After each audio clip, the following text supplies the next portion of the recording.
Welcome, welcome, welcome. 2020 Teacher of the Year, Leila Kubesch. Did I pronounce that right? Very close.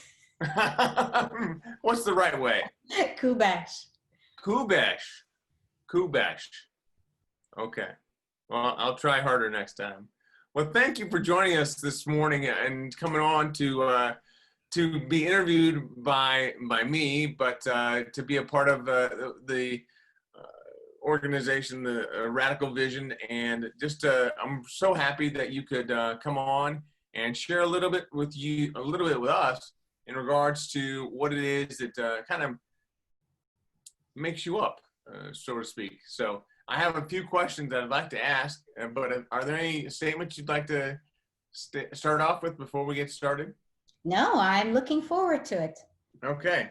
So Leila, can you tell me what is the reason for one of the main reasons for your success? I don't know where to begin, but I think really I believe in my heart that we fail alone and succeed together. Anytime we develop partnerships, we collaborate, we cultivate relationships, we set ourselves and whomever we work with for success. Okay, that's good. So when you say you fail alone and you succeed together, where do you get the togetherness from? Well, let's give an example. I used to not want to ask questions. I used to not want to ask for help. And the reason for it, I think it's fear of rejection. And once we let go of that and we put aside our ego, so I used to not want to ask anything. When I needed something, I would never ask. But when I started working with children who really, really needed the help, and I was willing to ask questions because I was willing to ask for help because I wasn't willing to ask it for myself. And I started to see success. So to give a concrete example, several years ago, I had some students who were in foster care program. And I didn't know that. I didn't know what that meant. You know, to me, foster care home, you just have a family you live with that are not your parents. And so I was a high school teacher, and one day I had this beautiful looking kid. I don't know how old he was because he was not my student. He was African American. And I remember that kid vividly, really, really well because he has these gorgeous gray eyes. And he came and he was sobbing, and he felt like this big, tall, athletic kid. He was sobbing. He looked like a teddy bear. So I asked him to come to my classroom, and I said, collect yourself. I'll give you a pass. I got your back. So as teachers, we can give a pass so he would not be in trouble. He washed his face and he told me he aged out. I'm like, you're too young to be aging. But when we don't understand something, we only hear what we understand, what we know. And so a week later, a similar situation. But then what happened? I'm seeing a pattern. When somebody tells me that, I don't see them again. And so my idea was I wanted to get it. I wanted to understand what is this? Why are these kids are afraid of getting old? I thought maybe they're scared of graduating high school and not being with their friends. But then it was explained to me that means losing your home. They turn 18 in the middle of the school year. They turn homeless. And the first kid who spoke to me ended up dying in Cincinnati. And that crushed me. That feeling was unbearable. And so, of course, when you know something, you run to your administrator because you think you have a brilliant idea. And I had this idea of, hey, I can tutor these kids. I can take them home. I have space in my house. And so I was sent in the middle of the year, that was September, I was sent to teach at an elementary school. And, I guess out of sight, out of mind. But that did not work for me. I felt like something was taken away from me. My mind was on these kids. Of course, I knew them because I was the director of the student council, but I knew them very briefly and very, very little.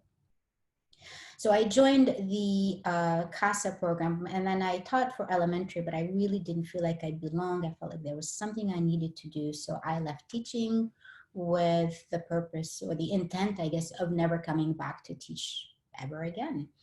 Mm. And so when I wanted to understand the community, because I was also new to the community, I had come from Indiana, got married, came to Ohio.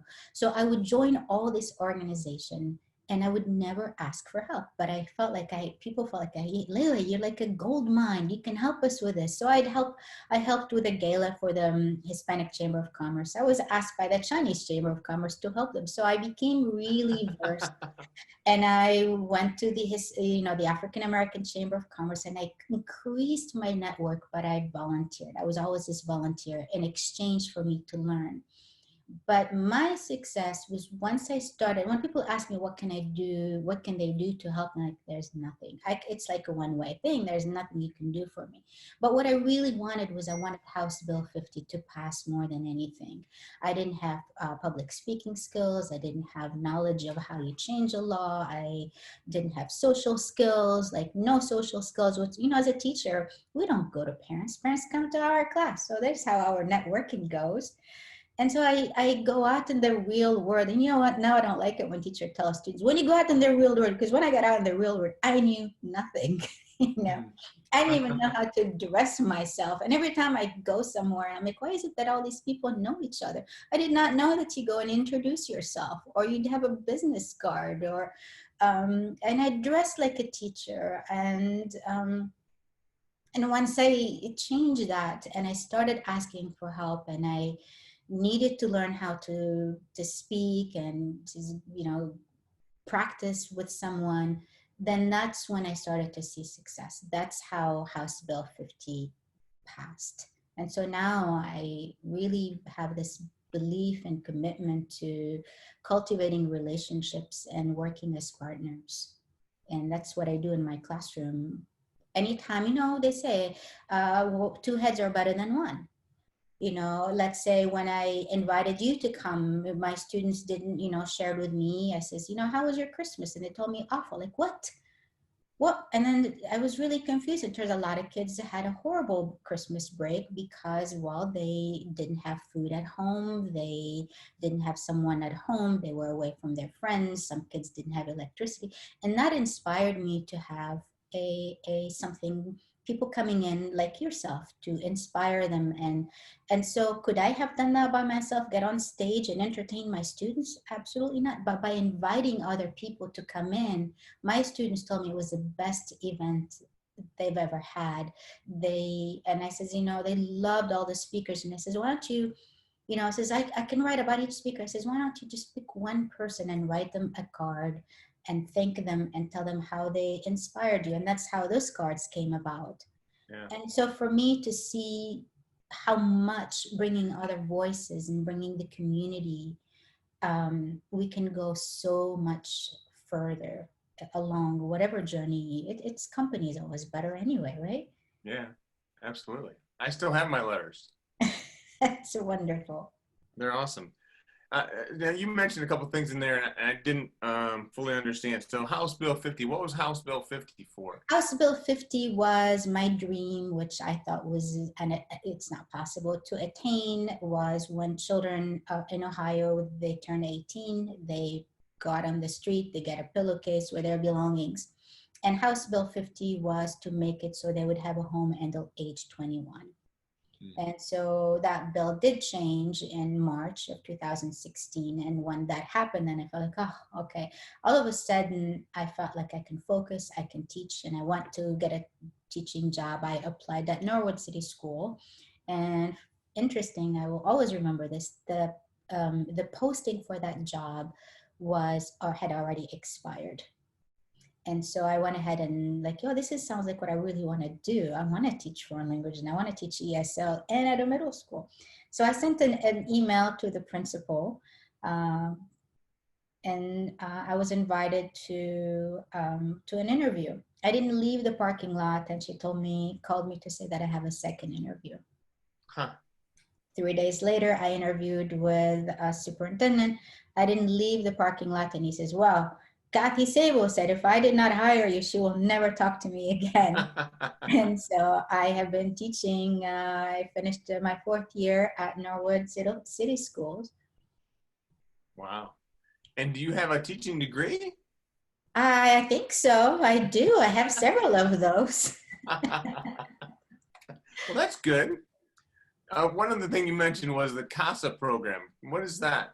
I think it stands for Court Appointed Child Advocate. I Yeah. participated in that and I completed 35 hours because I thought, oh, I can be a child advocate. And then when I joined, I'm like, I don't want to be part of this. I was actually very disappointed because a lot of children were, I used to believe that children are taken away from home because there was abuse, but a lot of time that is not the case. So the year that I was doing it, I learned that if they visit home for something and the child doesn't have their own bed, they would take them away. And so it was really hard on the Hispanic community because a lot of children want to sleep on the floor. They have mattress, but or if they'd have a mattress, but not with bed that's got legs, four legs on it, and they would take them away from their homes. And so you have these children who don't speak English, and they put them in with other homes. But also culturally, if you're a girl, you cannot be in a family you don't know. You don't want to be in a family where there are boys. And it happened with one Muslim girl who was put in a home that has other male. So actually, they wanted to kill her when they find her. And so it's really important to respect the culture. If they ask the child and the child, no, I'm okay, I'm happy, or at least give the family the chance to buy the bed and says, well, you're not allowed to keep your kid unless you buy the bed. Give them the option instead of, you know what, we're going to take your kid against your will. You have no option. Does not really constitute abuse. That is traumatic experience on the family, on the children. And then what happened when the child is homeless at the age of 18? Sometimes the families would get very scared and they would flee, run back to their own country, leaving that kid, to fend for himself or herself. So there's a lot of challenges. The system is not perfect. Um, but I felt like we need to have these kids to have a home until age 21. Of course, if they feel like they can leave at age 18, they have that option. It's just giving children options, but at least they can finish their education.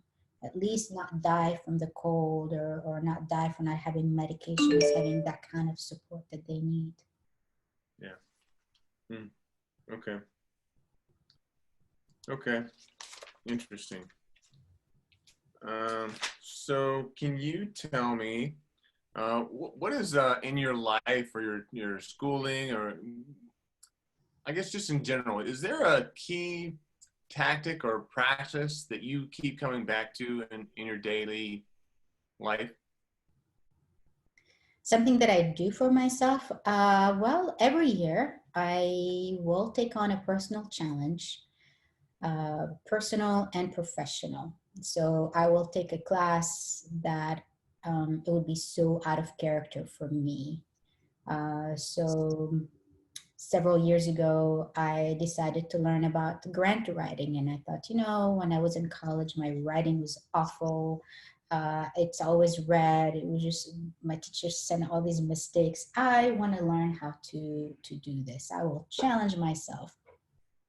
And so, and I know I succeeded by being able to win. So now I do, right? I taught myself and became very successful at it. And it's been very helpful to be able to bring money to my district. So each year I will take something on a professional level and something on a personal level.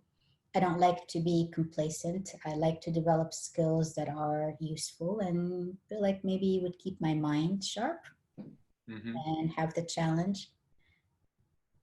So what are some of your Think- the grants you're the most proud of? Things I have done that I like so much. Yeah. Gosh.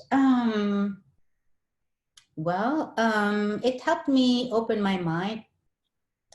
One year I volunteered to work for Habitat for Humanity. I actually was volunteered. I did not know what it was. And when I got there, I'm like, oh no, I'm not a candidate for this. The first time I cut the grass, it took me 5 hours because I used my lawnmower like a vacuum cleaner. And a colleague goes, Leila, your yard is not big enough to do. And so and so like, I'm really, the first time I painted my ceiling, I didn't wear goggles, didn't wear a scarf. And actually I did this, like I had paint all over my face. So like, oh, I'm so not a candidate for this. I really have to find a way to get out of this diplomatically. And so I get there and they say, what would you like to do? I'm like, oh, what are the options? And so I decided to pick something that they would tell me to leave. Like, I will do the electrical work.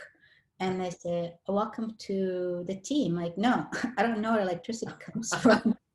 And they go, we are happy to have you. And I'm like, happy? I says, all I know about electricity is like I can turn on a switch and the lights comes on. I have no clue where it comes from. And they let me, and I would go every week to Home Depot and I get my bucket and got all this stuff and I would learn.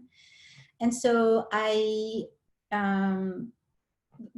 did this house and I learned so much value. Did you know that in other countries, the concept of volunteering is non-existent? Like if I were to translate the word for volunteer in my own African language, there's no word for it. The only thing we have, maybe the closest thing would be working for free. And for people who come from a repressed environment, like why? So there was really no way, but I loved it and it became an obsession because you are learning skills, you're developing relationships, you're making a difference. And nobody ever tells me, well, go back to your country, or nobody tells me your English is not good enough. And I'm seeing that I'm so blown away and feeling a feeling of gratitude. Like here are these people who are willing to accept my help. And I learned from them. I think all of us, no matter where we are, and I think that's the message that I give to my students, is kindness is really what keeps us together. And it could be that small act of kindness. It's not the big things, it's really the small things that make a difference in our lives, that make our day. So I loved and I embraced the concept of volunteering. Not only I do it in my classroom with my students, when I stay after school, whether I volunteer to write the grant or do a project. And also my students are volunteering to do something that makes a difference. We can all leave the school or the classroom or a better place than we came originally, because when we do it for someone else, we cannot help it but benefit. I remember when I did this house for electricity, like this isn't going to benefit me at all. Well, actually several years ago my mother was moving here to Ohio, and I don't know why I do this, but whenever I look at a house I have to look at the fuse box. I'm always looking at the house and I says, this house is not going to make it. It's probably going to, of course, she didn't believe me. Why would she believe her daughter? So I says, okay, I will pay to have an electrician to do an inspection. The house failed. So that inspection failed. Was this house is not going to make it. It is badly done. It's very dangerous. Of course, she cried because she fell in love with the house, but she's also grateful that she didn't get stuck with, and it has passed on all the other aspects. So yes, whenever we do good, it does benefit us. Maybe not right then, maybe 2 decades later, like in my case. And I remember when I volunteered that day, I went to the lunch and they had, and I said, so what is it for lunch? And they go, venison. I'm like, what does that mean? And they go, deer. I go, oh, deer. And I said, so what is that in the crock pot? And they say, squirrel stew. I'm like, is this like coffee cake that doesn't have coffee in it? And they go, no, there is real squirrel. And I was thinking in my head, but wouldn't that be like from the family of rodent? So I was so dejected, and I went back as girls, I guess, to go back and do the work. And that day I didn't drive my car because they took us in a bus because the road was not suitable for driving your vehicle. And one guy came to me, an elderly guy, and he goes, would you want to grab a lunch? I'm like, oh, thank you so much. So I go outside and he had this motorcycle. I'm like, oh, yes. And I get very petrified of motorcycle. And well, I guess I felt like I can either starve to death or scared to death. So I got on the motorcycle and he gives me a helmet. Like, oh, yeah, this is the claustrophobic delight. I put it on my head and it smelled like I put my head in an ashtray. And I hugged him so much, you feel like this splashed bug on his back. And he get me to a subway, and he wouldn't come inside. I'm like, all right, sit himself. So I asked for a vegetarian because, I was a vegetarian. And he comes in and he goes, I will have what she's having. I'm like, no, you don't want what she's having. And I couldn't get his attention. And he had this thing helmet. I guess it was like a Buzz Lightyear. If the thing comes off, maybe he'll be. So like, okay, I don't really care. Cannot take responsibility for what other people's decision. So at dinner time, we had an early dinner, and it was the same leftover from lunch. And again, I had this feeling of dejection, go back, like, okay, I guess I want to eat. And this guy comes to me and goes, oh, Leila, by the way, Harry left this for you. And I opened the cooler. It could have been Christmas tree. I opened it, and it was the coolest thing ever. It was a sandwich that the guy had ordered. Huh. And I think how amazing that is. This story happened 20 years ago, and I still remember it vividly. It was that small act of kindness that made it possible for me to do the job, that made it possible for me to have this energy, to feel happy, to feel I was part of a group. And, I had judged the entire group of all these people, and like, oh, these motorcycle people, and they were extremely kind. And it turns out they all were working for Eli Lilly. And so I was teaching that year, teaching Japanese, and my student wanted to build a Japanese garden. And they came in and they helped do the electrical work. Well, of course, I didn't want to do electricity and mess with the plumbing with water, but they came and they helped. And so I saw a lot of benefit in collaborative work. And so I took you off to a totally different view. And this is a question you asked me, what helped you make successful? Well, it's working with other people, I guess. I'm back to the point. I love it. I absolutely love it. Wow. I've gotten multiple different notes here about, oh, I got to ask her about this. I got to ask her about that. And like, she keeps coming up with other stuff. I'm like, wow, this is going to take forever. That's fine. I blocked the day for you. Well, you're awesome. Thank you. You mentioned you're an immigrant. Yes. So my dad is from Colorado and my mother is from North Africa, from Tunisia. And so they met because my dad was in the Peace Corps and they got married and he stayed, but actually did not know much about him because he traveled a lot after that. And I remember when he said, we're going to go to Colorado, I couldn't remember what it was, where we were going. So I told my friends, well, we're going to go to El Dorado. And so nobody believed me until I actually left for real. So, yeah. So how old were you when you moved? 17. And there's a story there, isn't there, about your flight? Weren't you almost on a flight? Oh, that was another. We're talking about, that was years later when a teacher asked me, I think I remember the story I said in that day when you came to my school. I was supposed to be on a flight that did not make it. That was not the one. No. When I came, everything was fine. Okay, good. You mentioned you speak several languages. What languages do you speak? So I speak my mother's language. So I have like a tribal language, and then Arabic, because in Tunisia, where I attended school, you have to speak the standard Arabic language. And I was very obsessed with Japanese. So I went to Japan and taught there. So I learned that.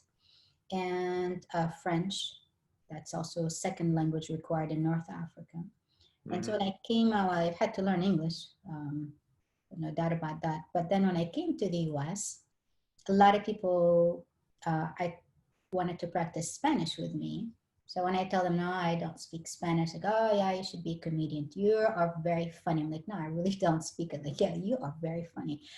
So I want to learn Spanish so that I can not this way I don't disappoint people. Oddly, that's what I teach right now. What? Why do they think you should know how to speak Spanish? Because they told me I look Latina. I have to speak Spanish. It's based on my face. So Wow. So that's 6 different languages, right? some of the dialects that we know that makes it more. Oh, really? Yeah. Hmm. How do you do that? Well, and where I grew up in other countries, you know how other country people are able to speak languages really well. And I think it's because everything, the method of teaching us is by rote memory.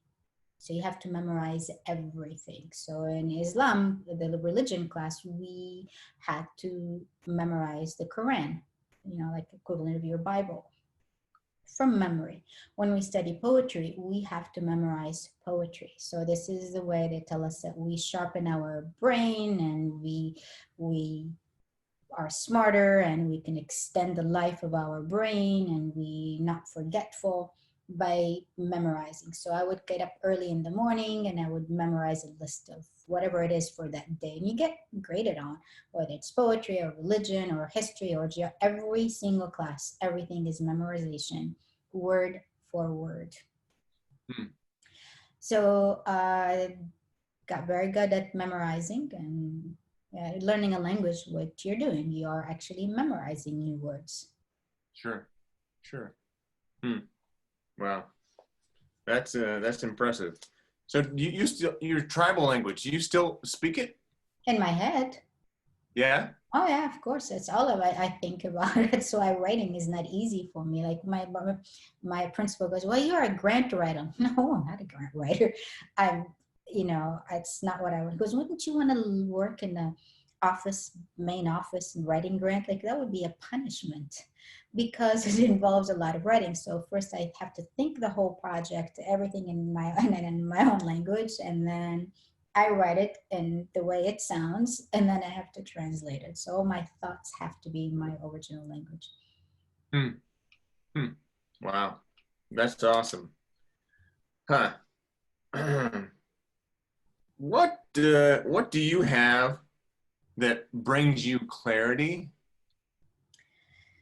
To help me, well, it depends on what it is. So for me to be clear about what it is that I want, I have to write it down. So I have, you know, the coolest thing several years ago, we had a field trip and don't remember what is the name of the company, but the walls were painted and you can write on the wall and then you can erase. It's like this dry erase. And so Mm-hmm. I did that for one wall in my room and I would write all my ideas on the wall. And so and then erase. So every day I write and erase. So it can Every day. take some ideas. So for example, let's say right now my goal is to I want to do a project for next year. I want to do something very unique. And I think part of the pandemic caused a lot of schools to lose a lot of money.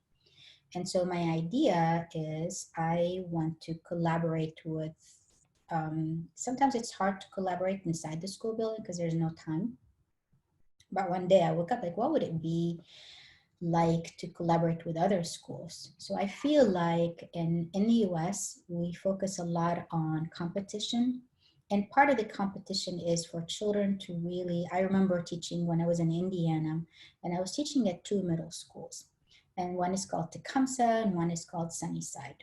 And so the kids at Sunnyside will call the other school Scummy Side, and the kids at Sunnyside, they call them Discumseh. And so there was this hatred, and I don't know why. They were the same community, they were the same district.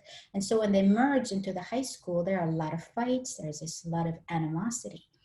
And I wish that did not exist. I think part of sportsmanship is to value each other. I remember recently watching a video, Jack Ma, the founder of Alibaba, and he said he was jealous of Bill Gates, but he says, sure, he's his competitor, but he says they are good friends. He would never badmouth him, even in his own head. You have to have that kind of respect. You want to admire your competitor. You want to learn what it is that they're doing. Learn from them, not put them down so you look good. And so, what I would like to do is take that mindset, which is what I really believe is what we have to extend kindness, respect, and you work with people you admire. And so, what if we work together and say, sure, there's a lot of funding cuts, but I can bring a lot to the table, and you can, like, let's say, for example, I translate, I speak different languages. If I'm translating a letter to the parent, like for kids needing to have vaccines, how easy it is to me to just change the letterhead and give it to another school so they don't have to sit there and find out who could translate, or if they don't have money, then they don't serve their families. Or if I write a grant, I don't need all the money, and it says if you partner, sometimes I don't need anything else. I can just double what I'm asking for simply by partnering with another school. So some teachers, I met amazing teachers who were certified and trained to teach STEM, but they said, but the funding was taken away. I'm like, wow. To me, I believe when there's a will, there's a skill. When there's a will, you can develop a new skill. Like, for me, when I had my will to change, get House Bill 50, my new skill was to develop social skills. It was to become a better speaker, was to drive to Washington, D.C., was to let go of my fear. All of these are skills. Mhm. So I don't believe when there's a will, there's a way. No, people you're not gonna get things just like, oh, you're wanting to do this, here it is. No, you have to develop the skills to reach where you want to go.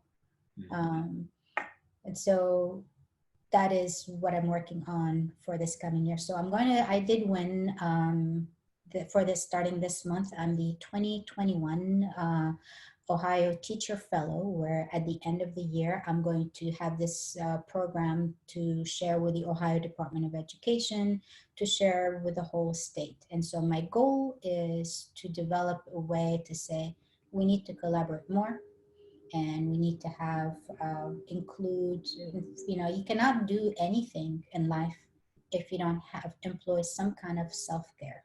You have to take care of yourself, otherwise you have nothing to give. So combining self-care with whatever it is you want to do. Hmm. Did I again take a long time to answer your question? No, not at all. That was perfect. Very succinct. Tell me, what does the next level of success for you look like? For my next level of success is I want to see other schools, other teachers to be successful. So for me, when I teach, my idea of success is obviously my students getting good grades, doing really well. Mm-hmm. And then that's not enough. I want my students to make a difference in their community. And then that's not enough. I want my students to aspire to go to college or to want to do something beyond my classroom. And so now my idea of success is I want to see my colleagues across the state of Ohio to feel supported, to feel to go to do some self-care, because I can tell you personally, I am very uneasy about the school starting. Our school closed February, the end of the month. At that time, we had very few people tested positive for COVID-19. And that was not even, that was in Cleveland. So that was ours. And yet we shut down the state. Now our numbers are going so high, and we are expected to go teach full time, same number of students, face to face every day, when originally the plan was Monday and Tuesday, and then Wednesday cleanup, Thursday, Friday, have another group. So have half the students do a lot of cleaning, and Wednesday would be a day where we stay home and make all the lesson plans virtually, so we can help all the other kids who don't want to come to school. Well, that's at the door. So how can I go on and teach the way I have been, with the enthusiasm and the same passion, while I'm deep down feeling very anxious. And so the way to overcome that is to use a lot of self-care. Don't forget yourself as you're trying to elevate others. What do you do for self-care? Um, do many different things. Sometimes I will put on my headphone and listen, turn my kitchen into a dance floor, and I will cook even things I don't eat. So I don't eat meat, but my family does. So I'll make these gourmet food because I really don't want them to eat out. So I'm trying to make eating inside even very appealing. So I have the whole kitchen to myself, you know, and I make all these different food, and I will carve, you know, like fruit and make it to do different shapes, and eating for to serve in china dishes. So and at the same time I'm practicing different dances, you know, doing zumba or whatever. So by the time I'm done cooking, I would have burnt, you know, 400 to 800 calories. uh, that's a lot of fun. That's very cool. Um, so tell me, you do a lot of stuff. You have a lot of going on in your head. What do you do to recharge? Well, like that, whether you're cooking, trying something new, always try something new. Like for me, have you ever gone somewhere at think of a time in your life, and then you arrived and you don't even know how you got there, like Yeah. whether you drove or something? So what I did, or I back when I was driving, I don't take the same route every day just so you can keep using your mind. That way, because in this country, in this culture, we think that with age we become forgetful. We start with our to-do list, and we have these stick-it notes. And there was time when I started doing that, and I even forget what I put the notes. Like, you know what, this is not acceptable. No other people do this. And I started really taking different routes, and now I don't need the to-do list. I can remember everything. So no, old age has nothing to do with memory. We can, you know, if that's the case, and I have seventh graders who forget to do their homework, and then they forget to bring the pencil and they forget to bring the notebook, and you know, because it's valid reasons. We have too much in our mind, and it's not that age is what makes us forgetful. It's the stress. You know, even kids who study, they are very apprehensive come the next day, and they say, do you ever feel like the words are on the tip of your tongue and you can't think of it until the test is over? It goes, yes, yes. So we work on a lot of strategies for self-care. So I do yoga. I am certified. I became, you remember I told you every year I take on something that's not my character. Well, I'm not a yoga person at all, but I became certified in yoga, uh, and I tried to use yoga in my classroom, and I couldn't get my kids to buy into it. And so I was seeing a lot of meltdown. And so what I learned, one night I decided I'm going to try a routine, a very short one. And I had the very best sleep. And the next day I told my students, as I tried yoga, I had the best sleep. Would you be willing to try? It's only 10 minutes. And they were very open. And what I learned that day is we cannot sell something that we're not willing to buy into ourselves. So that's why, even though I had been certified for a year, I didn't do much with it. But when I was using it myself, I could share the benefits, share the poses, what they do. And then I was like, my students would say, that was insanely good. I'm like, that was not the adjective I was looking for, but I'm glad you loved it. And they would beg and they would ask for it. I'm like, these current artists, they're trying to get out of Spanish class. But it turns out you know, they say, we are willing to do this before school and after school. Like, oh, okay, all right, fine, then we'll do this in class. And I noticed I would do this in class, and like last year or the year before, we have covered more chapters in the year prior to that. And I used to always feel, well, I can't do this in class because I'm taken away from class time. But I saw the benefits of what the students can do. Give them a clarity, put their mind at ease, they can laugh, they have a positive time. When they're at ease, they actually have better relationships with their peers. So that was huge. Mm, mm. That is huge. Um, so you have a lot of stuff going on during the day. You do your mindfulness and your self improvement. I mean, all that. What does a morning look like for you? What is your morning routine? I really dash out of bed and try to get as many things done. So I don't like have the discipline to, it's not in the morning. So the morning, I feel like there's certain things to do, like, when I was teaching, or right now, we're starting the 2021 selection for the Teacher of the Year. So I have all these applications to read. So it doesn't have to be a specific time in the day. It just like, I'm going to take whether 20 minutes or go for a walk or write. It could be writing, it could be cooking. It doesn't have to be the same thing. So I cannot say, make sure you're doing mindfulness every day. No, not at all. Whatever you choose to do, even trying something else, even taking a class, whatever it is you're curious about, says, I will take a class I have never done. It's so out of character. That would work too. Anything that keeps your mind having something to look forward to. Yeah. Yeah. I have a couple questions, just a couple questions left, and then we'll wrap up. But if there was something that I could do for you, what would it be? Make time so that you can do that talk show with my students, because remember, now we can do the we have a youth-led television talk show called Youth Voices in Greater Cincinnati. And we have a parallel program for the kids who don't speak English. So they can do it in the language they feel comfortable. And I wrote a grant, and we have a fully equipped studio. We have everything we need. And so really it's to support them, to get them connections so that they would have their talk show. And we can do it remotely now. So you don't have to drive, you don't have to, I'm in. I'm in. I know you're in, so I know where you are. I have your number. I'll make sure I'll give it to them so they will call you. All right. All right.